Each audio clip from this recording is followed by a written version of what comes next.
Afternoon, everybody. Welcome to this Friday lunchtime live. I'm just hoping I'm going live. Just waiting for the screen to tell me I am. Yes, I am. Hurrah! Hello, welcome. If you're watching, please do let me know. I should actually be able to see that in the comments today because I'm not using StreamYard. And yes, a big welcome to you. So today I want to talk to you about understanding and controlling your gross margin in a service or fee-based business, because it is very different to if you are manufacturing product or if you're buying and selling things or if you have like retail premises. So why is it different? Well, if you're buying stuff, it's very clear what you're doing. You are buying product or you're making product. It's very clear that that's a cost of sale, and then you sell it, and it's a very linear relationship between sales and gross margin.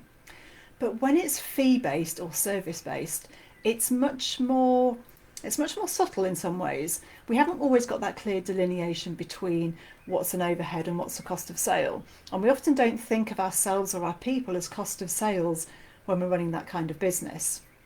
Now, I found over the years that it's very common for small companies in particular to really have this quite blurry. And the most common mistake I see in small companies, and by that I mean up to like £2 and £3 million, I've found this in, is where all of the people who do the service delivery or who are the fee earners are actually coded to the payroll code in the overhead section of the profit and loss. Now what that means is your overhead base looks much bigger, and it means you haven't got any visibility of what your actual gross margin percentage is in your business. Now you'll know from previous things that I've said how important your gross margin percentage is. That's the lifeblood of your business. It tells you if you're making enough money, it tells you if your margins are going up or going down. So it's really incredibly important that you know your gross margin percentage. Now clearly if you aren't accounting for the delivery cost of your service into gross margin, you're never going to know that figure, which means you're missing a huge opportunity to control and improve the profitability and the cash of your business. So what does gross margin include in a service or fee-based business? It's the obvious things like the people. So it's the people who deliver the service, it's the people who are the fee earners in your business. Now that might include you, and I'll come on to that in a moment because that's a little bit more complicated. It will also include things like travel to and from client sites. It will include any materials you buy for clients, any rechargeable expenses. Now certainly if you're an agency, you might be buying media for your clients, you may be incurring expenses for them. That's a cost of sale. It might be training materials, but anything that you buy that is directly to deliver the service to the client, that is cost of sale, and that must go into your gross margin. So an action from today is certainly to go away and look at where do you code your cost of sales, and are you very strict about separating out what's cost of sale and what is truly overhead.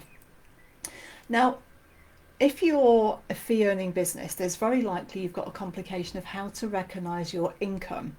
And this is very common in small companies, so don't worry if this is what you're doing. Unless you invoice for all the work you've done at the end of every month, you're going to be running something called work in progress, and you may already be familiar with that concept. But work in progress is where we've done work this month, but we're not going to invoice it yet because we haven't finished the job. And it might be because it's a 2-month or 3-month or 6-month contract, but we don't get to invoice every month for what we've done. But if you remember what I've talked to you about profit and loss, profit is about the income we have earned in the month, whether or not we've been paid, whether or not we've invoiced for it. Income in the month is the income we have earned. So we have to recognise the work in progress. So what do I mean by that? Let's say you've been working on a contract that's a 3-month piece of work, and you don't get to invoice till the end of the work, and that's just my phone's going off. Let's just turn that off. And so you're doing the work. You're 1 month through the contract, but you're not going to get to invoice till month 3. And let's say that's a £9,000 contract to keep the maths easy. You've earned £3,000 this month, and just because you can't invoice it, it doesn't mean that you shouldn't recognise that income this month. Now this is one of the most common problems I come across in companies, where their profitability looks really erratic. They can't control their gross margin. They don't know how much money they're making because some months they have a big profit, some months they have a big loss, and it makes it impossible to control your finances and to really understand the profit that you're making. So what's the answer to this? The answer is we have to recognise the income correctly in the month. Now, I'm going to get into in a separate session about this because we need to talk about accrued income, deferred income, work in progress, and it is a separate topic, and I don't want to muddy the waters of gross margin, but I really want you to be aware of that. If that relates to your business, you've got to be conscious of recognizing the income in the right place. Otherwise, you have zero chance of ever knowing your gross margin. It's really important. In fact, I had a client I worked with a couple of years ago. They were turning over about £2.5 million, and they weren't recognizing their income at all. They were just letting the invoices land whenever they did. They made invoice up front. They made you stage invoices. They just let the invoices land, and as a consequence, the gross margin was fluctuating by 20 and 30% a month. And we just didn't know, even if the business was profitable, because you simply can't tell if you don't recognise your income. So when you get that corrected, we've now got gross margin fluctuating between 1 and 2% a month, which tells us beautifully that we know exactly how much money we make on what we do. So income recognition, very important. I'll cover it another time in the detail it needs. So the gross margin, why is it so important? Why does it matter? Why can't we just lump all the costs and overheads and just work on net profit? It's a good question. The gross margin is so incredibly important because it tells us how profitable the work we do is. And if you were on Robert Craven's interview yesterday, which you absolutely should catch up on if you haven't watched because it was phenomenal, your gross margin, you've got to know how profitable the work is that you do. You just have to. Otherwise, you have no chance of knowing if you're making enough money, if you're leaving money on the table, if you're losing money. So really important. Knowing your gross margins will tell you if you are underpricing, if you are underscoping. So it's very common that when we quote a job, we underscope and underquote it, and then we have to spend more time delivering it, so we make less margin. It will tell you if you're over delivering on that contract. Now that's another whole topic, but over delivery is very, very common in small businesses because we're trying so hard to keep the client happy. We give them far more than they're actually paying for. It will tell you if you've actually got unprofitable clients who burn your time, who don't value what you do. This will show up in your gross margin. It will also show if you've taken up unprofitable jobs. Carl, we get paid in advance. Yeah, Carl, you absolutely have to bother about work in progress. Now, you're not a fee or service based business, you're manufacturing. Work in progress is absolutely critical to you. And I keep talking to you about your stock figure. You absolutely have to use work in progress in your business, because without it, you're going to be booking income in a month where you actually didn't do the work and you may not have the material costs lining up. But that's another topic. We're talking about margin, fee-based and service-based businesses today. But thank you, Carl. You absolutely have to worry about work.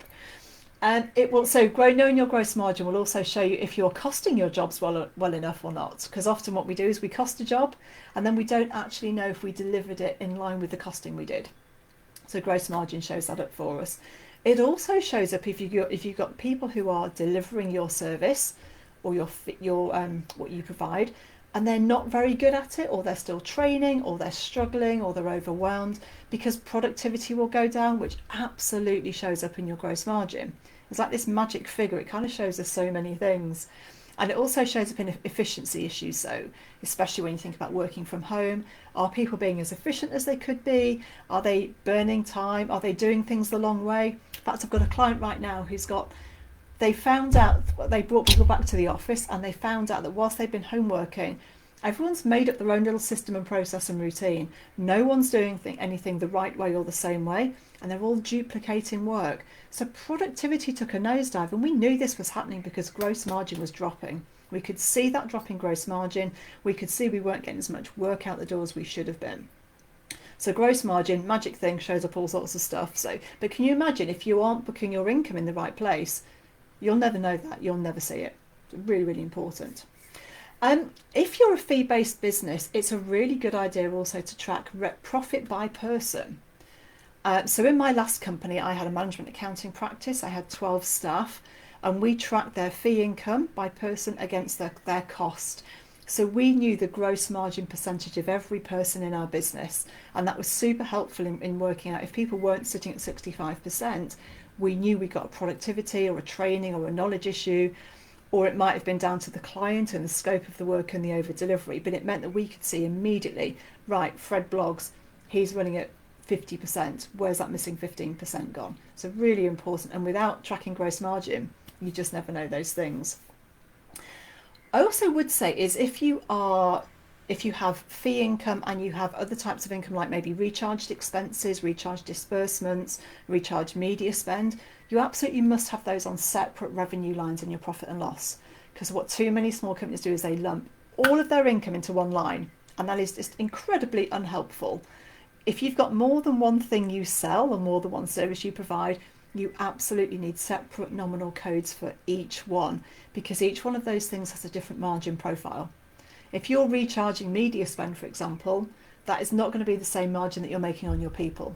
So very important you put separate nominal codes in for all of your income streams.